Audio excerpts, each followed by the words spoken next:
Okay, so I had some of you ask me, how do I start my projects? And I had to think about that question because one would think grab the wood, mark your measurements, go. But it's actually more than that for at least me. I like to plan out my projects because it helps me stay on track, especially if I start to feel overwhelmed. I have something to refer back to. So today I had an inspiration cabinet that I saw, and I know that if I was to buy it online, it'd be shipped in pieces and I'd have to assemble it anyways. I am more comfortable making the cabinet and assembling it myself because that way I know that every single screw, nut, or bolt that I include will be appropriate versus relying on something a company sent me that could be appropriate or it could not be for what I am using it for. So my cabinet specific need is to house my power tools, make a charging station. I don't store my stuff in the garage because my garage is not insulated. And where I live, it's very humid. So I've noticed over the years that certain tools, something as simple as a screwdriver, that might be older, or a paint scraper, they get rusty just literally sitting out there in the garage because of the humidity. So I know I don't want to store power tools out there because of the batteries and the investment that I've put in all these items. So moving along, I want to be able to store something of this size in there, which this was me measuring and trying to figure that out. So to start, I wrote out what was in my head, to put it pen to paper, really. And then I went ahead and I drew up my sketch, to the best of my ability. Still work in progress. It is much better than it used to be. So the end result, I'm hoping to look something like this: 2 doors, 40 inches tall, 40 inches wide, and then originally I said a 12-inch depth. However, this is larger than 12 inches. So 16 is what I will be updating that to.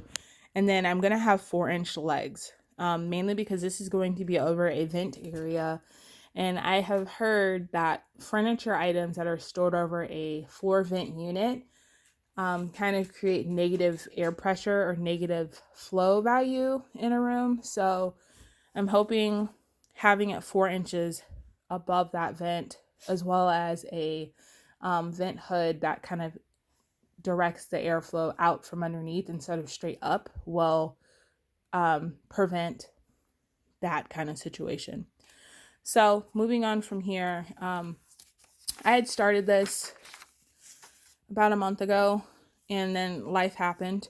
So now that I'm kind of back in a good headspace and all is well at the house, nobody's needing additional TLC, I've started to do my granular cutting information.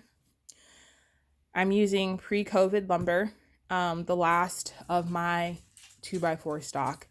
I have plywood out there, and I'm hoping to use that for the doors if I have enough. I'm really trying to use what I have because of the increased lumber prices that are currently happening now due to, the pandemic that we're in. And I'm also trying to stay savvy and not frequent a store when I really need to just stay away from public areas that could possibly be infected with poor quality air, due to however their venting systems are set up. So I'm not going to get into that. To each his own, right? So I've started off already here. I made sure that I'm labeling out which cuts I need to do first. This one will be second, and this will be the last one. How I ordered those is based on the total length of the cuts.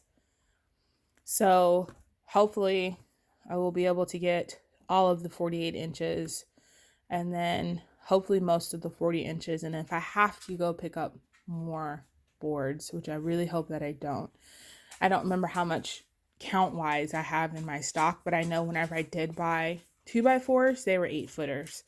So I'm pretty confident that I can get quite a few cuts out of those, as well as any scraps that could possibly be 16 inches. I know for a fact I have one that's 24 inches out there, so I know for sure I'll be able to use it for at least one of those. But this is how I start my projects. And I know, like I said, a lot of you were asking, like, what does one do to get started? Really, the best way is to have a visual representation of what you're going for. Whether that be your sketching, your concept, like I did here, you found a picture. If you see something online that you like, sometimes those sites will actually give you the measurements, which is nice because then you can actually use those measurements to create your piece. So I know mine is close to what's sold online, but it's not exact, mainly because I know that I'm not going to be using it just to put in an area to look cute. I am looking at it as a functional piece of furniture that's also going to look cute, because my living room, I've worked very hard to bring it into a design concept that I love. And that's done over time, but I know my color themes, and I have plenty of paint, so I know that I won't have to buy any paint.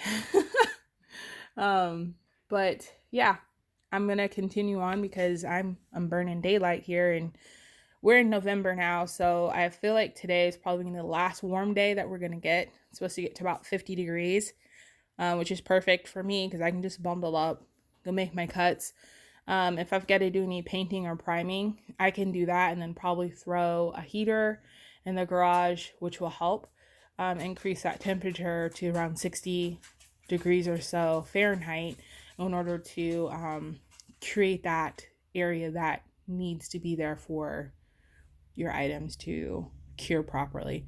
However, if it starts dropping temperature wise too low, I'm going to run into an issue because paints and stains, they need a specific temperature in order to dry properly. So at night here, it's been getting to around 30s and maybe upper 20s degrees Fahrenheit again. I don't know what part of the world you're watching this from, but yeah, that's how I get started. I'm not going to sidetrack too much. So good luck. And like I said, really just have your inspiration and write out your steps. It's much easier, especially if you get sidetracked. You'll at least have something to go back to. Have a great day.